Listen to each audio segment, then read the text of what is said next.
On a hot summer day in 1385, a small kingdom faced a massive invading army. The fate of Portugal hung in the balance. This is the story of the battle that saved Portugal, won by brave knights, soldiers, and a brilliant general.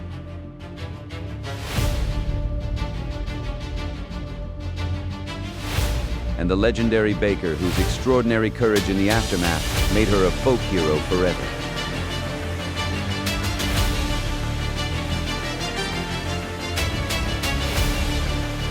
This is the Battle of Aljubarrota.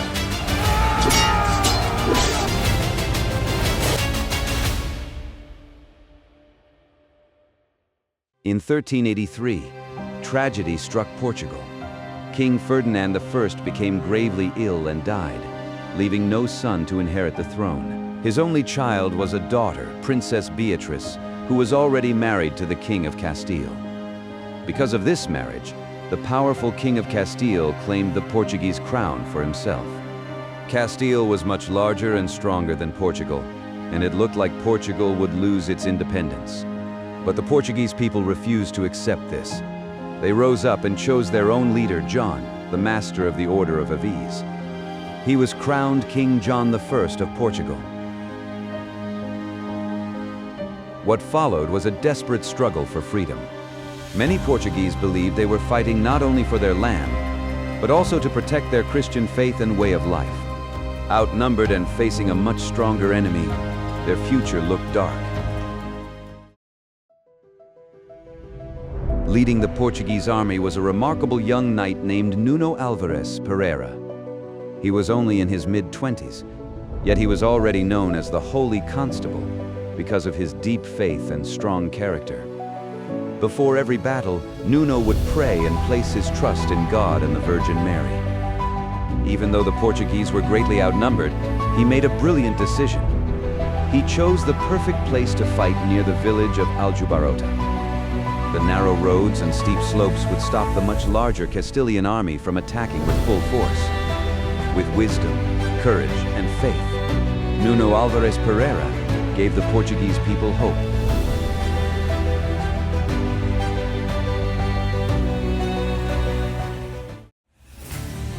On August 14, 1385, the two armies finally met near the village of Aljubarrota.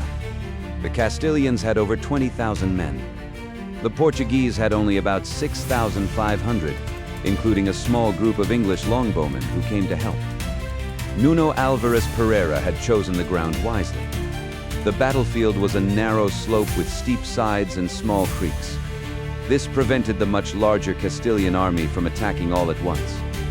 When the Castilian knights charged, they became crowded and disorganized.